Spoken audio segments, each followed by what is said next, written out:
Sziasztok! Üdvözöllek titeket a csatornámon! A mai videóban újra a konyhában vagyunk, és ma aranygaluskát fogok készíteni. 2,6 deci tejbe a recept 5 deka élesztőt rak, viszont én ezt kicsit sokallom, úgyhogy rakok bele csak 4 dekát inkább, és meglátjuk, hogy azzal hogyan fog sikerülni. Eddig ezt a receptet egyszer csináltam meg, akkor nagyon bevált, viszont nem emlékszem arra, hogy akkor betartottam-e az élesztő mennyiségét, amit a recept írt, vagy nem. Így most inkább nem rakok bele annyit, mert sokallom, és tejbe még egy kis cukrot is rakunk. Megy bele 500 g liszt, 5 deka cukor. A következő a só, ami 6 csipetnek kellene lennie. Abból rakok bele mondjuk 5 csipetet, mert nekem őszintén az is soknak tűnik a 6. És esetleg, hogyha valaki kicsit furának tartja azt, hogy minek dolgozok recept szerint, hogyha nem követem, mert azért már van némi tapasztalatom a konyhában, és így kiszoktam érezni azt, hogy miből mennyi kell, és hogyha valamit sokallok, akkor inkább hallgatok a megérzésemre, és nem rakok bele annyit, mint amennyit a recept ír. És általában egyébként ez be is jön, úgyhogy most is reménykedem, hogy jól érzem a dolgokat. 50 deka vaj megy bele még, amit kicsit összetörök, annak érdekében, hogy aztán könnyebben lehessen összegyúrni a tésztát, és végül még 2 darab tojás.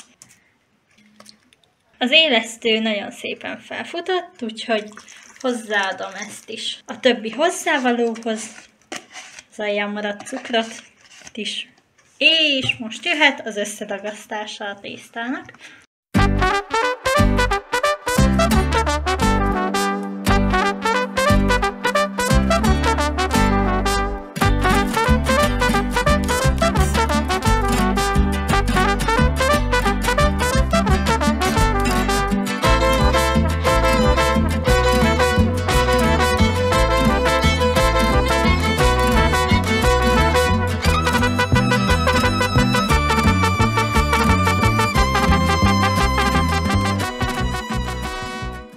Összegyúrtam rendesen a hozzávalókat, és egy puhább, lágyabb tésztát kaptunk, ami eléggé tapad is. Most letakarom, és fél órán, 1 órán keresztül kelni fog.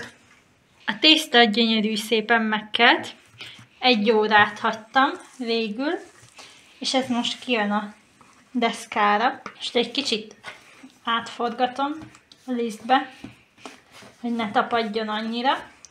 Az állaga egyébként nagyon jó. És levágok belőle 1 darabot.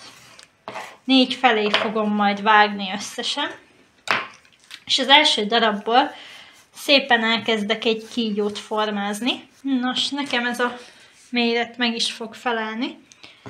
És körülbelül olyan 2-3 centis darabkákat fogok levágni. És azt is meg lehet csinálni, hogy beleforgatjuk olvasztott vajba, utána pedig dióba, vagy lehet csak simán a tetejükre is majd diót szórni, viszont én ezt most nem fogom megcsinálni, ugyanis én szeretem, viszont a másik ember, akinek csinálom, nem, úgyhogy akkor csinálom csak így simán, így is tökéletes és finom.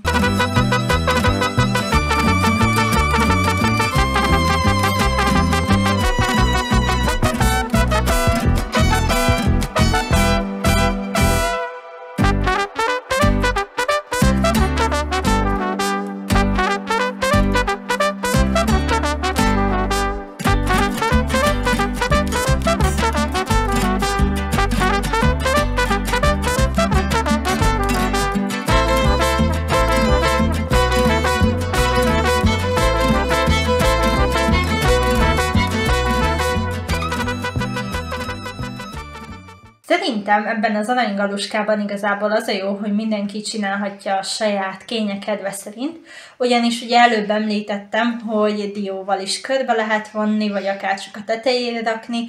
Ezen kívül igazából olyan méretre lehet összevágni, amilyenre az ember szeretné. Én körülbelül olyan 1,5-2 centi vastagra csináltam a kígyókat, és utána 2-3 centinyire vágtam le a darabkákat, amiket aztán szépen beleraktam a tepsibe. Számomra ezek a méretek teljesen megfelelőek, valószínűleg még a sütőben ez is meg fog kelni, úgyhogy az is lehet, hogy ahol nagyobb helyeket hagytam, még ott is össze fog érni, de ezt majd meglátjuk.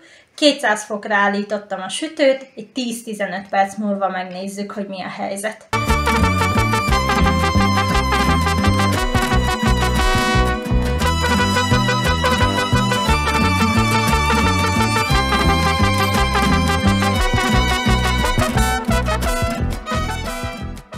Körülbelül 20 perc lett a sütés, és végül én puncsos pudingot csináltam hozzá, bár én a vanília sodót őszintén jobban szeretem, viszont most nincs kecsketej, és az abból az igazi szerintem. Remélem, hogy tetszik nektek ez a recept, jó étvágyat hozzá, hogyha elkészítitek, és egy következő videóban pedig találkozunk. Sziasztok!